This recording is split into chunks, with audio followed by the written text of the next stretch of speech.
नमस्कार और इस खास चर्चा में आपका स्वागत है। आज हम एक बहुत ही दिलचस्प मौजू पर बात करने वाले हैं। किसी के मन की बात समझने की कला। अक्सर ऐसा लगता है कि किसी को समझना एक पहेली जैसा है ना? खासकर जब शब्द वो सब कुछ बयान नहीं कर पाते जो कोई महसूस कर रहा होता है। बिल्कुल, और यही तो सबसे बड़ी चुनौती है। हम लोग ना शब्दों पर इतना ज्यादा निर्भर हो गए हैं कि हम उनके पीछे की पूरी दुनिया, वो एहसास, वो हाव भाव, वो खामोशी, उसे देखना ही भूल जाते। सही कहा।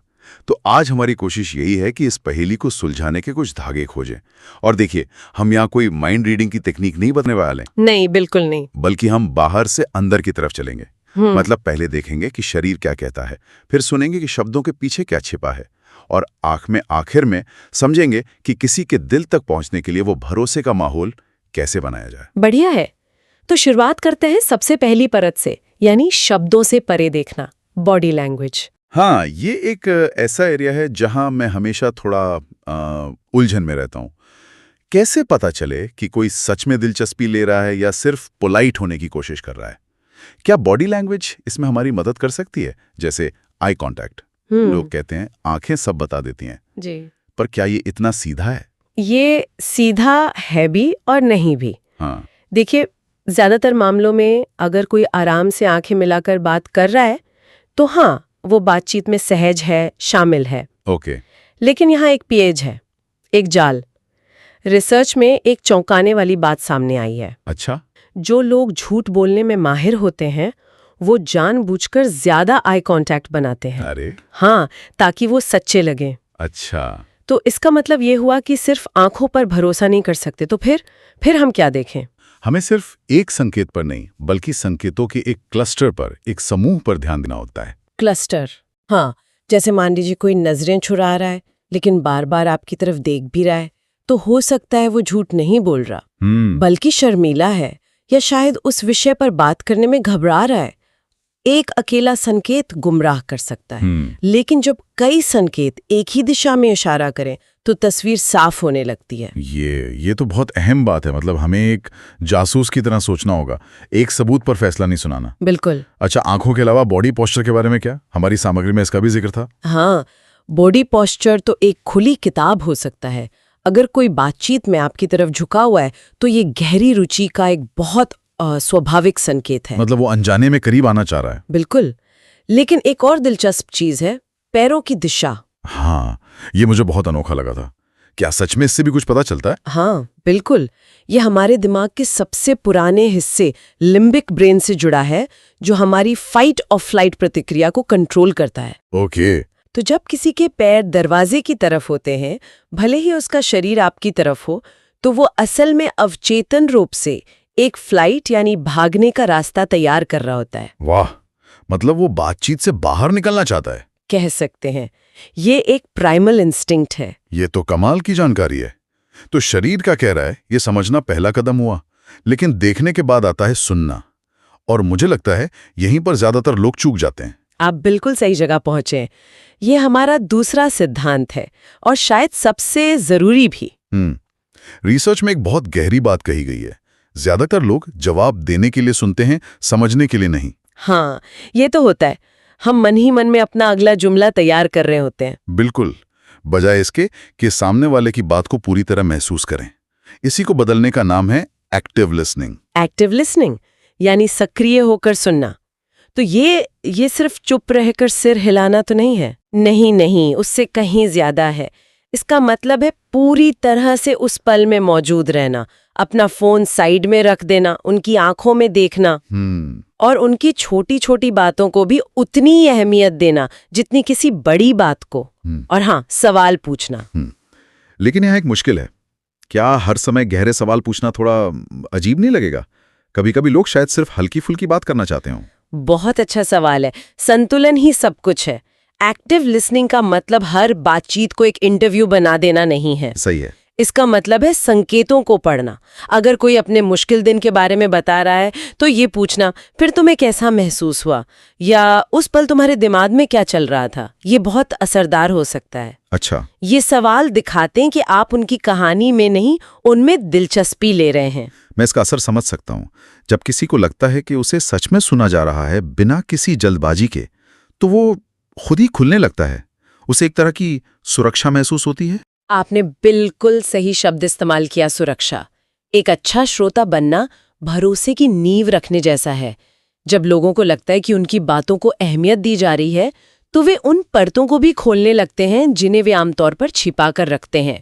और सुनने की इसी कला से हमारा तीसरा सिद्धांत जुड़ा है, सही सवाल पूछना। क्योंकि आप सुन तो रहे हैं, लेकिन अगर आपके सवाल ही गलत हैं तो बातचीत आगे कैसे बढ़ेगी? एकदम सही। सवाल ही बातचीत का इंजन होते हैं। हमारी सामग्री में बंद सिरे वाले सवालों से, मतलब क्लोज्ड एंडेड क्वेश्चंस से बचने की सलाह दी गई है। हाँ, जिनका जवाब सिर्फ हाँ या नहीं में होता है। बिल्कुल। जैसे वो क्लासिक सवाल, तुम्हारा दिन अच्छा था? हाँ, जिसका जवाब 99% मामलों में हाँ ठीक था होता है और बात वहीं खत्म। बिल्कुल। वो एक बंद दरवाजा है।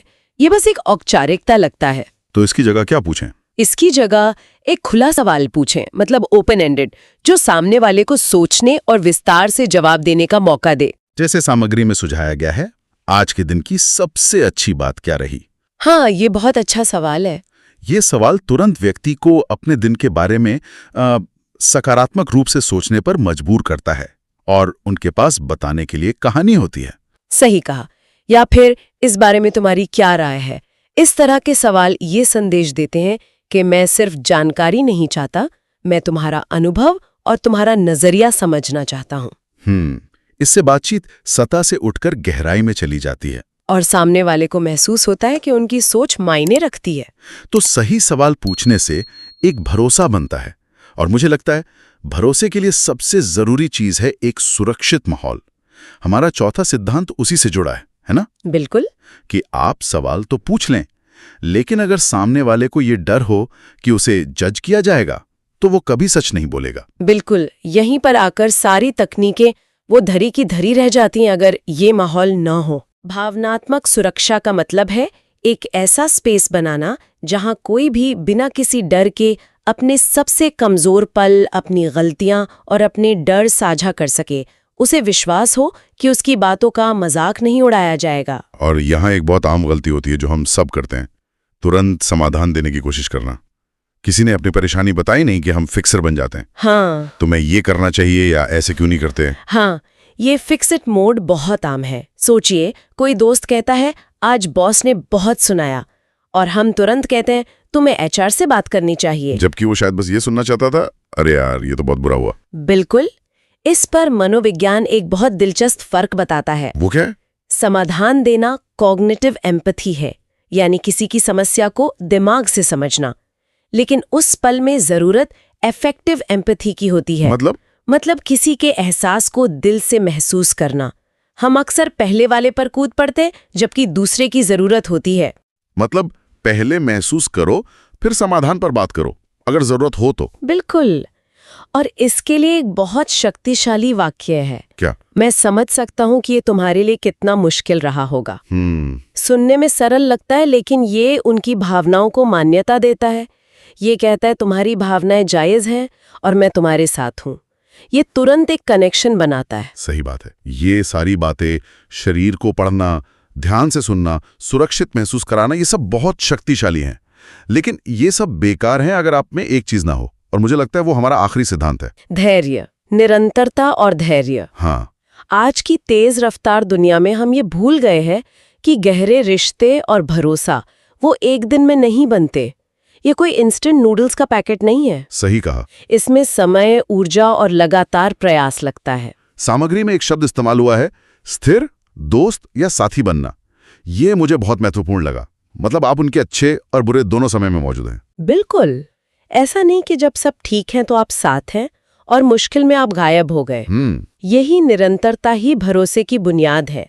जब किसी को ये यकीन हो जाता है कि आप हर हाल में उनके साथ रहेंगे, तो वो धीरे धीरे अपने आप खुलने लगते हैं। और यहाँ एक और जरूरी बात याद रखनी है। क्या? कि हर किसी का स्वभाव अलग होता है। सही बात है। कुछ लोग जल्दी घुल मिल जाते हैं, जबकि कुछ को खुलने में बहुत समय लगता है। उन पर दबाव डालना तो वो तो उल्टा असर करेगा। बिल्कुल। किसी पर अपनी भावनाओं को जाहिर करने के लिए दबाव डालना ऐसा है जैसे आप एक कली को जबरदस्ती खिलाने की कोशिश कर रहे हो। वो टूट जाएगी। हाँ, वो खिलेगी नहीं, टूट जाएगी। सही बात है। सबसे जरूरी है एक आरामदायक माहौल बनाए रखना। धैर्य शायद सबसे बड़ी परीक्षा है, लेकिन इसका फल भी सबसे मीठा होता है। बहुत खूब। तो आज हमने जो ये सफर तय किया, बाहर से अंदर तक का, उसका सार यही है कि किसी के मन को समझना एक कला है, कोई विज्ञान नहीं। हाँ, ये एक समग्र दृष्टिकोण है। ये किसी को डिकोड करने के बारे में नहीं है, बल्कि बेहतर तरीके से कनेक्ट करने के बारे में है। तो अगर हम आज की बातों को समेटें, तो किसी के मन को समझने के लिए पहले उनके हाव भाव पर ध्यान दें, लेकिन किसी एक संकेत पर नहीं, बल्कि संकेतों के समूह पर। हाँ, और सिर्फ जवाब देने के लिए नहीं, बल्कि समझने के लिए सुने। फिर ऐसे सवाल पूछें जो बातचीत को गहराई दें, न कि उसे बंद गली में ले जाएं। और सबसे बढ़कर एक ऐसा भावनात्मक रूप से सुरक्षित माहौल बनाएं जहां वो बिना किसी डर के अपनी बात कह सकें। और अपनी वो फिक्सेट वाली आदत को थोड़ा पीछे रखकर सिर्फ उनके एहसास को महसूस करें। बिल्कुल। और आखिर में ये सब करते हुए धैर्य रखें। भरोसा एक पौधे की तरह है जिसे समय, देखभाल और निरंतरता से सींचना पड़ता है। बिल्कुल, ये कोई फॉर्मूला नहीं है, बल्कि एक मानवीय प्रक्रिया है जिसमें समय और संवेदना दोनों लगते हैं। और यहीं मैं श्रोताओं के लिए एक विचार छोड़ना चाहता हूं। आज हमने जिन सिद्धांतों पर बात की, वो सिर्फ किसी एक खास व्यक्ति को समझने तक सीमित नहीं है। जरा सोचिए, अगर हम इन सिद्धांतों को अपने हर रिश्ते में लागू करने की कोशिश करें, अपने दोस्तों, अपने परिवार या अपने सहकर्मियों के साथ, तो हमारे आपसी संबंध कितने गहरे, सच्चे और सार्थक हो सकते हैं, ये सोचने वाली बात है। अगर आपको वीडियो अच्छा लगा हो तो वीडियो को लाइक करें और चैनल को सब्सक्राइब करें ताकि और भी ऐसे ही वीडियो आप तक आते रहे। धन्यवाद।